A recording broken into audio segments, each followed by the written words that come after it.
কি গোপাল, তোমার গায়ে কলা পাতা জড়ানো কেন?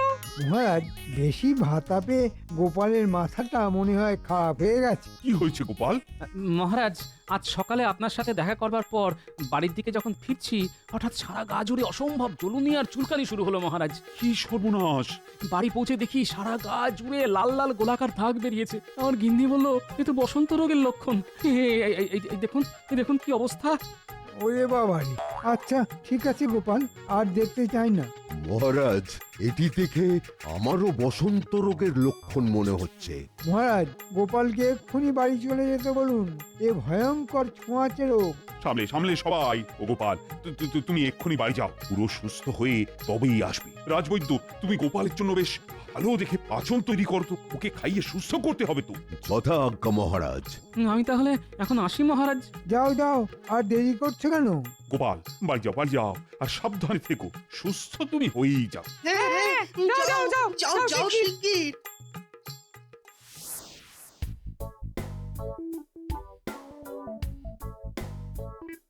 গিন্নি, ও গিন্নি। কি হলো? এই এই তুমি এরকম শখ করে বিচ্যুতি মারলে কেন? সংসেতে রাজসভাতে গেলে কেন? না হলে আর পালানোর কোনো উপায় ছিল না গিন্নি। শোনো, তুমি সব গুছিয়ে নাও, আজ রাতেই গরুর গাড়ি নিয়ে আমরা বেরিয়ে পড়বো। কাপড় নিয়ে আগে যাব তোমার বাপের বাড়ি, তারপর মুর্শিদাবাদ। দাদু, দাদু, তুমি এত কাপড় গরুর গাড়িতে তুলেছো, আমাদের কাপড় কোথায়? নতুন জামা? হ্যাঁ হ্যাঁ, সবার জন্য আছে। তোদের বাদ দিয়ে আমি কাউকে কিছু দিতে পারি বল? এই যে, এই নে। এই না হলে নববর্ষ। হ্যাঁ রাজবৈদ্য, আপনি এরকম মুখ গম্ভীর করে একা হেঁটে আসছেন দেখি আশ্চর্য হচ্ছি। তার থেকেও আমি আরো বেশি আশ্চর্য হচ্ছি গোপাল বাড়ি নেই দেখে। গোপাল বাড়ি নেই? না, শুধু গোপাল নয়, কেউ বাড়ি নেই। আমি ওকে আমার পাঁচন খাওয়াতে গেছিলাম। ও ঠিক আছে, আপনি বাড়ি যান। কি জ্বালা! তোরা তো অনেকের খবর রাখিস, গোপালের কোনো খবর তোদের কাছে আছে? দুদিন আগে 4 জন লোক গোপালের বাড়িতে রাত্রে ছিল, তাদের আগে এখানে দেখিনি। আর আজকে দেখলাম গোপাল গরুর গাড়িতে গিন্নিকে নিয়ে কোথাও একটা গেল। গরুর গাড়ি পুরো জিনিসপত্রে ভর্তি, কি লোভ হচ্ছিল। গোপাল কি গায়ে কলা পাতা জড়িয়েছিল? কই না তো। বড় ফাঁকি দিয়ে পালিয়ে গেলে গোপাল। গিন্নির সাথে দেশ ভ্রমণ, আর এদিকে বসন্ত রোগের বাহানা। দাঁড়াও, নবাবের কাছে তোমার অবস্থা খারাপ করছি।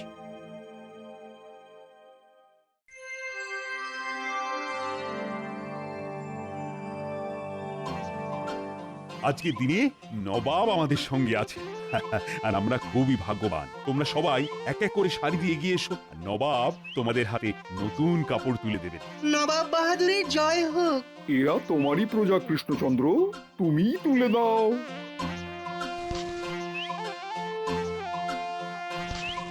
সবাই ভালো করে পেট ভরে খাবে, আমি চাই না কেউ ক্ষুধার্ত থাকুক। কি ব্যাপার মন্ত্রী, তোমার গোপালকে দেখছি না? অবশ্য আমি শুনলাম তার নাকি বসন্ত হয়েছে। গোপাল তো ইচ্ছে করে আসেনি নবাব বাহাদুর, কারণ আপনি এসেছেন। এর মানে কি? আপনাকে অপমান করা, সে লোকজনকে রটিয়ে বেরিয়েছে তার নাকি বসন্ত হয়েছে, কিন্তু তার কিছুই হয়নি। সে তার গিন্নিকে নিয়ে ঘুরতে চলে গেছে। কৃষ্ণচন্দ্র!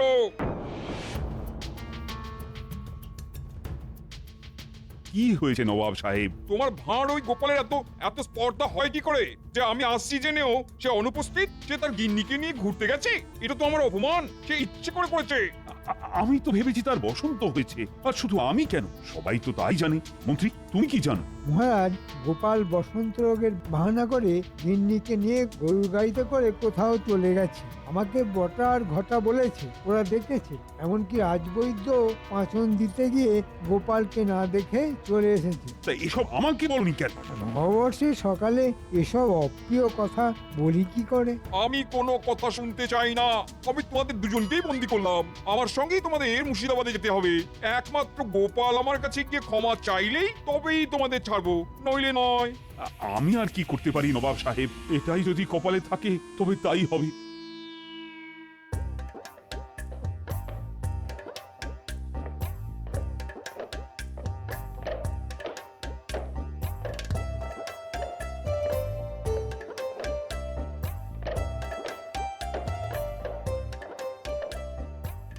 তোমাদের সবার জন্য আমি নববর্ষের প্রীতি উপহার নিয়ে এসেছি, তোমরা গ্রহণ করলেই আমি আনন্দ পাবো। গোপাল মশাই, আপনি কথা রাখবেন আমি জানতাম।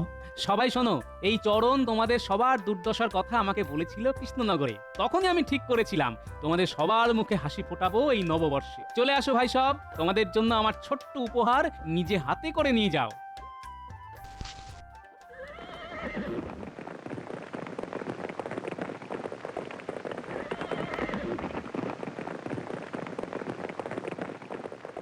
হে ভগবান, এটাই কপালে ছিল। আমাকে জিজ্ঞাসা না করে তুমি নবাবকে আমন্ত্রণ জানিয়েছো, এখন তার ফল তো ভোগ করতেই হবে মন্ত্রী। কিন্তু গোপাল, গোপালকে তো মুর্শিদাবাদ আসতেই হবে। আপনি তো আর কাউকে বাকি রাখলেন না, সবাইয়ের জন্যই আপনি এনেছেন। হাসি সকলের মুখেই ফুটে উঠুক, এটাই আমি চাই। সবাই দেখলে যে কাজ আজ নবাবের করার কথা, সেই কাজ আজ গোপাল করেছে। তুমি আজ খুব উপকার করলে বাবা, তোমার অক্ষয় জীবন কামনা করি। আমরা সবাই আজ নববর্ষ বরণের সাথে সাথে গোপালকেও বরণ করে নিতে চাই। জয় গোপালের জয়।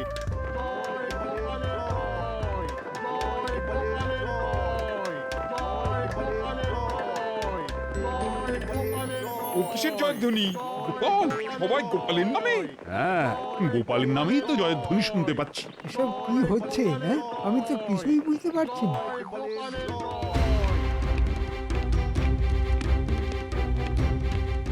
মহারাজ এসেছেন? এসব কি গোপাল? আমি কৃষ্ণনগরে গেলাম আর তুমি মুর্শিদাবাদে চলে এলে। তুমি কি মুর্শিদাবাদ দখল করতে এসেছো? তোমার তো গর্দান নিতে হবে। তার আগে যে আমাদের সবার গদ্দান নিতে হবে হুজুর। আমরা আপনার কাছ থেকে তো নতুন বছরে কিছুই পাইনি, খালি হাতে চলে আসতে হয়েছিল। আর আজ আমাদের অনুরোধে গোপাল মুর্শিদাবাদে এসে সবাইকেই নতুন কাপড় জামা দিয়েছে। তাহলে আমরা কেন গোপালের নামে জয়ধ্বনি করব না? বেশ গোপাল, তুমি ভালো কাজই করেছো, তোমাকে আমি ক্ষমা করছি। কিন্তু মন্ত্রী, তুমি যে বললে আমাকে অপমান করার জন্য গোপাল চলে গেছে। না মানে বটা ঘটা বললো আর কি। তুমি হচ্ছে আসল শয়তান। আমি রাজা কৃষ্ণচন্দ্র আর গোপালকে তার কাজের জন্য অভিনন্দন জানাচ্ছি, আর মন্ত্রী তোমাকে আমি বন্দি করছি। মহারাজ, ওরে বাবা রে, হায় হায় হায় হায়, আমাকে ছেড়ে দিন, আমাকে ছেড়ে দিন মহারাজ, আমাকে ছেড়ে দিন, আমাকে ছেড়ে দিতে বলুন না। আমার আর কিছুই বলার নেই। মহারাজ, আমি আপনার কাছেও মার্জনা চাইছি, কিন্তু আমার যে আর কোনো উপায় ছিল না মহারাজ। জানি জানি গোপাল, তোমার কোনো তুলনাই নেই। এই সকলে মিলে বলো, জয় গোপালের জয়, জয় গোপালের জয়। জয় গোপালের জয়, জয় গোপালের জয়।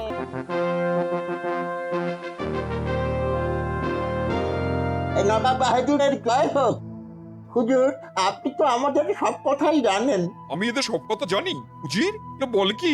বর্ণিতা না করে তোমাদের আসল কথাটা বলো তো শুনি। আগে হুজুর, আপনি তো জানেন গত বছর অতিবৃষ্টির কারণে বাইরে থেকে বণিকরা বেশি আসতে পারেনি, তাই আমাদের ওই তাঁতের কাপড় আমরা কিছুই বিক্রি করে উঠতে পারিনি। এছাড়া আপনি এও জানেন যে চাষের ফসল নষ্ট হয়েছে। জানি বটে, তার জন্য তোমাদের খাজনার পরিমাণ কিছু কমানো হয়েছে। আমি আর কি করতে পারি? আমরা আসলে বলতে এসেছি যে তাই আপনি যদি নববর্ষ উপলক্ষে প্রজাদের কিছু অর্থ সাহায্য করেন তবে বড়ই উপকার হয়। তাহলে এই কথা, খাজনা কমিয়েছি সেটা বড় কথা নয়, ভেবেছো কি তোমরা?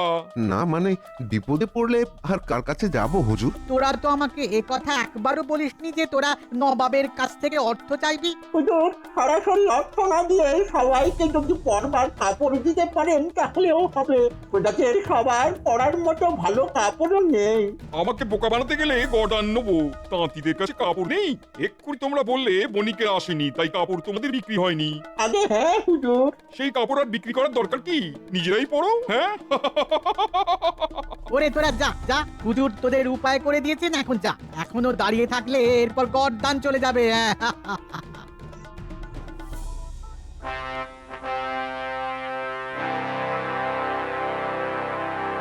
সবার উদ্দেশ্যে সবার শুরুতেই জানিয়ে রাখি, আজ মহারাজ একটি বিশেষ ঘোষণা করবেন, কিন্তু সেই ঘোষণা হবে আমাদের আজকের সবার শেষে।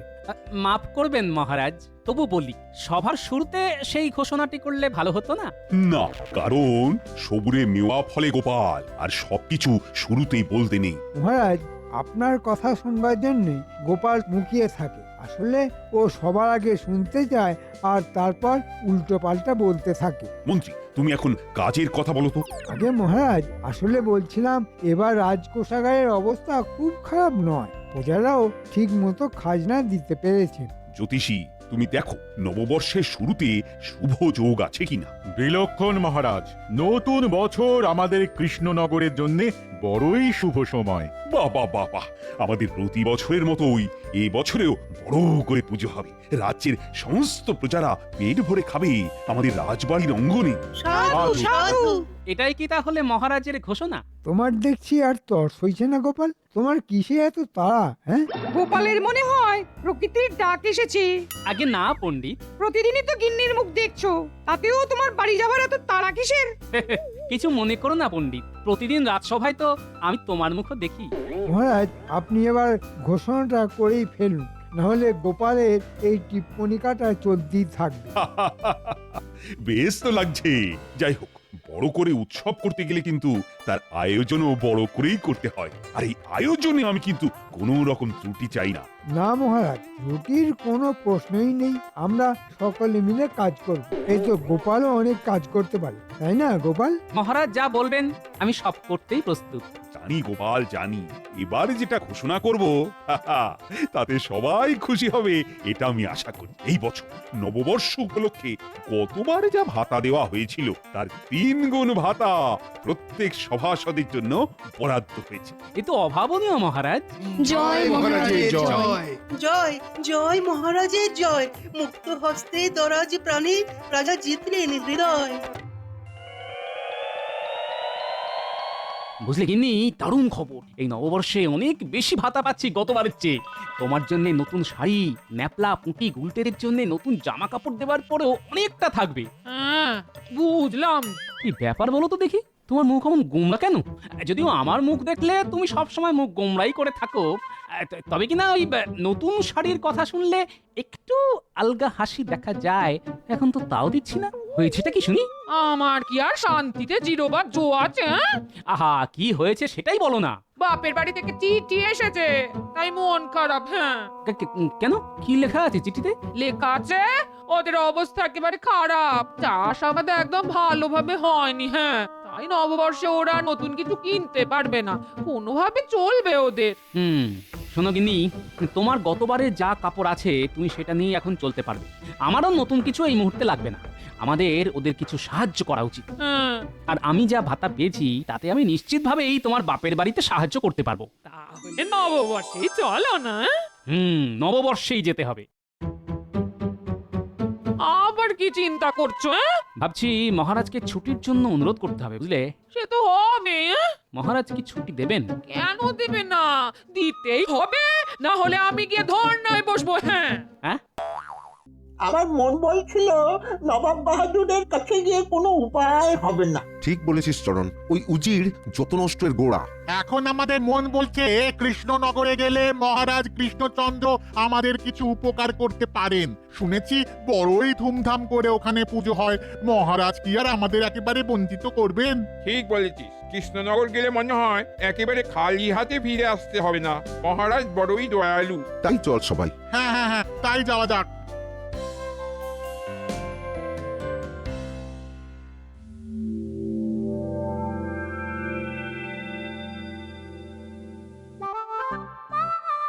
ভাতা পেয়ে দেখছি গোপাল একেবারে সভা শুরুর মুখে ঠিক সময়ে হাজির। কি করব মহারাজ, আমার মতো এই অভাগার দর্শন না পেলে যে আপনি বড়ই চিন্তিত হয়ে পড়েন। তা ঠিক। কিন্তু মহারাজ, এই অভাগার একটি আর্জি ছিল। আচ্ছা আচ্ছা, বলো বলো বলো শুনি। আমার নববর্ষের দিনটিতে ছুটি চাই মহারাজ। আরে সেদিন তো ছুটির দিন, সবাই পুজোতে আনন্দ করবে। না মহারাজ, আমি বিশেষ কারণে ওই দিন থাকতেই পারবো না। বাহ গোপাল, ভাতা পেলে আর অমনি ছুটি চাইলে? হ্যাঁ, গিন্নিকে নিয়ে কোথাও ঘুরতে যাওয়া হচ্ছে বুঝি? জানি মন্ত্রী ব্যাগরা দেবে, কিন্তু দানের কথা মুখ ফুটে বলতে নেই, তাতে ওটা আর দান থাকে না, তাই কিছু বলবো না। কি হলো গোপাল, তুমি কেন ছুটি চাইছো? আরে কারণটা তো বলো। মাফ করবেন মহারাজ, একটি বিশেষ কারণ, কিন্তু আমি সেটি বলতে পারবো না। এই কারণ বলা যায় না মহারাজ। বেশ বেশ, তুমি যখন বলতে চাইছো না তখন আমি আর জানতে চাইবো না। তুমি ছুটি নাও, আমি মঞ্জুর করছি, তবে তুমি থাকলে আমার খুব ভালো লাগতো। তোমার ছুটি নিয়েও আমি বার করছি গোপাল। এমন খেলা খেলবো যে তোমার মঞ্জুর হওয়া ছুটি না মঞ্জুর হয়ে যাবে।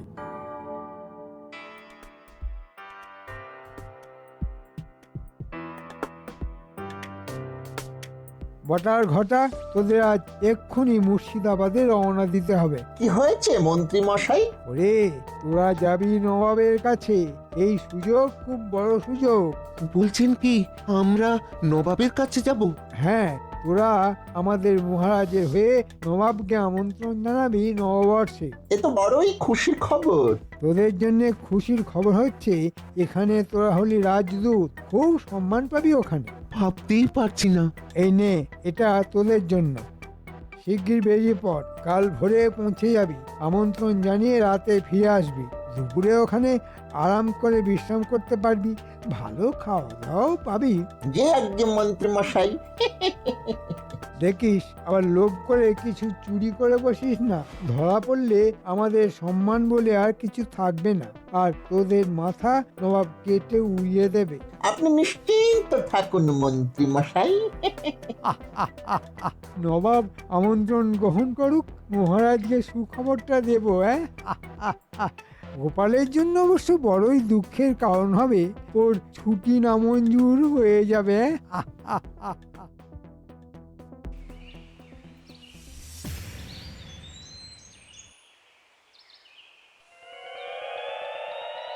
মহারাজ, গোপাল এখনো রাজসভাতে এসে পৌঁছায়নি, কিন্তু একটি বিশেষ সুখবর দেওয়ার আছে। তুমি সুখবরটা এক্ষুনি ঘোষণা করো। হ্যাঁ মহারাজ, আমি এক্ষুনি ঘোষণা করছি। তবে আপনার কাছে মার্জনা চাইছি যে আপনার অনুমতি ছাড়া আমি একটি কাজ করেছি। তবে আমি বিলক্ষণ বিশ্বাস করি যে আপনি খবরটি শোনার পর আমাকে ক্ষমা করবেন। কি খবর? খবরটি শুনলে আপনি খুবই খুশি হবেন মহারাজ। মন্ত্রী বলে ফেলো। মহারাজ, আপনি একদিন বলেছিলেন যে নববর্ষে আমাদের যে পুজো আর অনুষ্ঠান হয় তা নবাবকে দেখাতে পারলে আপনি খুব খুশি হবেন। ওটি বলেছিলাম মনে হয়। মহারাজ, আমি নববর্ষের অনুষ্ঠানে নবাবকে আমাদের কৃষ্ণনগরে আমন্ত্রণ জানিয়েছি। নবাব সেই আমন্ত্রণে সম্মতি দিয়েছেন। নবাব আসছেন তাহলে।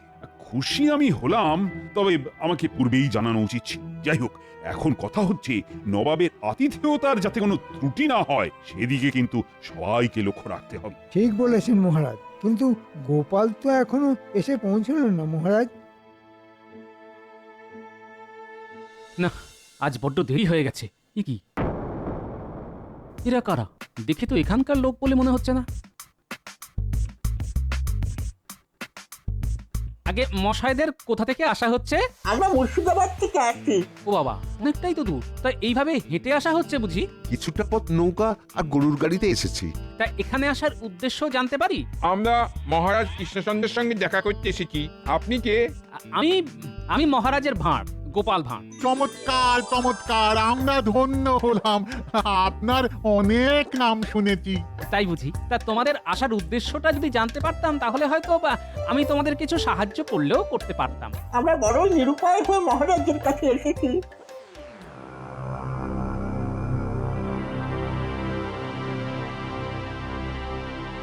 মহারাজ, মনে হচ্ছে গোপাল আজ আর আসবেন না। শরীর খারাপ হলো নাকি? সেরকম তো হওয়ার কথা নয় মহারাজ, তবে ইদানিং ও রাজসভার কাজে ফাঁকি দিচ্ছে মনে হচ্ছে। গোপালের কাজটাই তো ফাঁকির, সে তো শুধু কথার চালে মজিয়ে রাখে।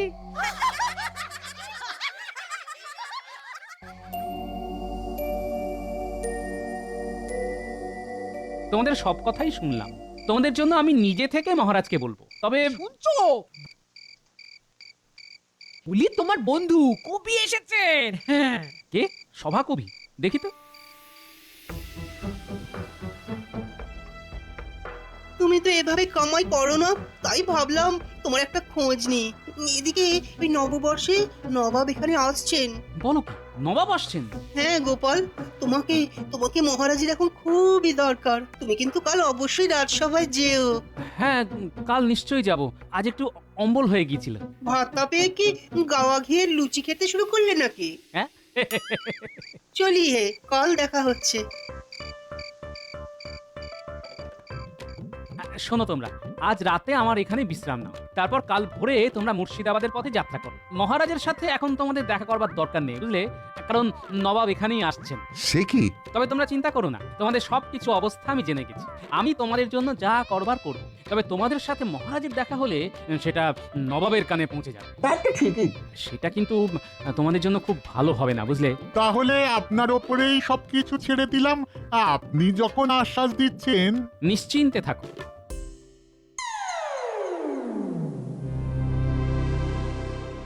এই যে গোপাল, মন্ত্রী আমাকে না জানিয়ে নবাবকে আমন্ত্রণ করেছে নববর্ষে। শুনেছি মহারাজ। এই অবস্থায় তো তোমাকে আমি আর ছুটি দিতে পারছি না গোপাল। কিন্তু মহারাজ, আমি তো বলেছিলাম বিশেষ একটি কারণেই আমি ছুটি চাইছি। দেখো গোপাল, নবাব আসছেন, এর থেকে আর বড় কোনো কারণ থাকতে পারে না বলেই তো আমি মনে করছি। আজ্ঞে মহারাজ। ঠিক আছে ঠিক আছে, তুমি এখন বাড়ি যাও, তৈরি হয়ে রাজসভাতে এসো।